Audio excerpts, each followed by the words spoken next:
When Rogue One came out, no one in the Star Wars fandom really knew what to expect. How was a movie that was supposed to be set outside the realms of the Skywalker Saga going to fit in with the narrative of Star Wars as a whole? How could they make this movie so that an everyday moviegoer could recognize its parallels with the main saga? Maybe it'll have an opening crawl like the rest. Maybe there'll be Jedi involved with the rebellion. Maybe we'll see some more main characters from the trilogies. We all thought wrong. Instead, Rogue One uses subtle connections with the Force to illustrate to the audience where and when the movie takes place. It's brilliant, and it encompasses some of the best goosebumps-inducing moments of the entire film. Let me show you. Who's scruffy looking?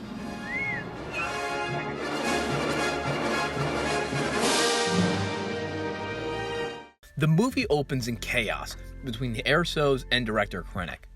Jin is hurried out to a secret bunker to hide and wait for Saw Gerrera, while Galen is kidnapped and Lyra is shot. It's a tense scene to open the film, and there isn't a chance for the scene to really breathe, but in it, there's a single moment of calm and serenity when Lyra gives Jin the Kyber crystal necklace.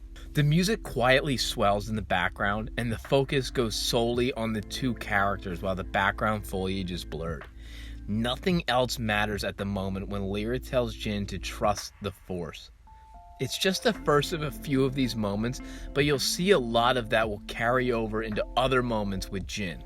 There's another little moment when Jin is on Yavin with Mon Mothma, Cassian, and General Draven. She's very intent on not helping them find Saw and her father. She almost looks overwhelmed to be there.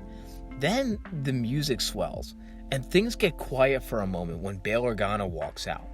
Bail isn't a Jedi, but he's the first character we see in the movie that we know has an undeniable connection with them.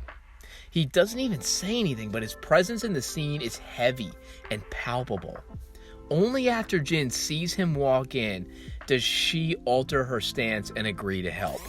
You'll notice again that the background on Jin and Bail blurs, and Jin's words become what's important in the scene. The next time we see this play out is when Jin meets Chirrut and Baze, who aren't Jedi but also have a tangible link to them and the Force. In the scene, Chirrut calls to her in the middle of the crowd. Of course, the reason they're drawn together is the Kyber necklace, which Jin notes was used by the Jedi. Everything that was going on around them sort of blends together. And even though they're in the middle of a huge crowd, the people around them are hardly noticeable. The focus lies solely on the Force. This happens again when Rogue One sneaks through the shield gate over Scarif. Jin clutches the Kyber crystal in her fist as the shuttle goes through the gate. She calls on the Force, whether she realizes it or not, to help them through and get them to the Citadel. Now, these are the biggest, most notable moments where I see this connection between Jin and the Kyber necklace. But how does it notify the audience what is happening in the movie? Jin isn't a Jedi. Other than Vader, there are no Force users in the movie. The Force wielders are the most recognizable parts of each Star Wars movie, but in a movie that features none, how do you convey to the audience that the Jedi aren't around anymore, but the Force is still very prevalent? In a moment of creative genius, Rogue One uses Jin as a mostly unknowing conduit of the Force. It's not glaring and it's not overly obvious, but in these select few moments, you can tell that the Force is driving Jin and leading her down the right path. The Kyber crystal necklace is the symbol for that. The crystal was very much part of the Jedi way of life, and also works as a conduit of the Force.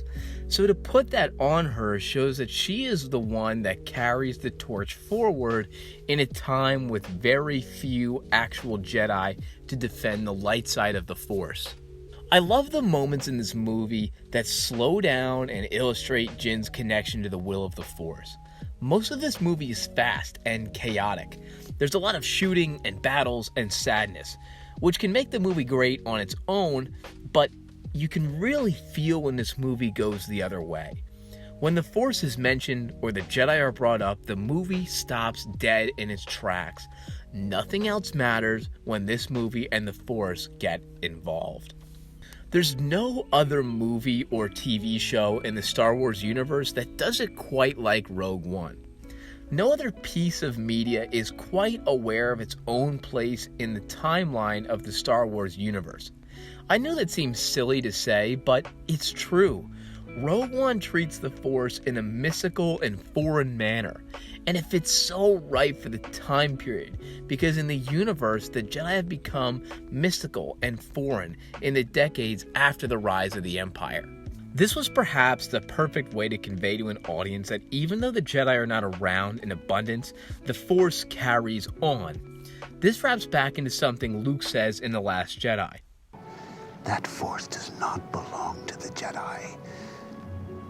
To say that if the Jedi die, the light dies is vanity. Can you feel that? The Jedi don't dictate the Force. In fact, the Force works its own way. In Rogue One, the will of the Force guides Jyn down the right path. The Force helps Rogue One and the rebellion to succeed. In the end, even though Jyn isn't a Jedi or Force wielder of any kind, she becomes undoubtedly one of the most important conduits of the will of the Force in Star Wars. Okay, everyone, until next time, I'll see you later.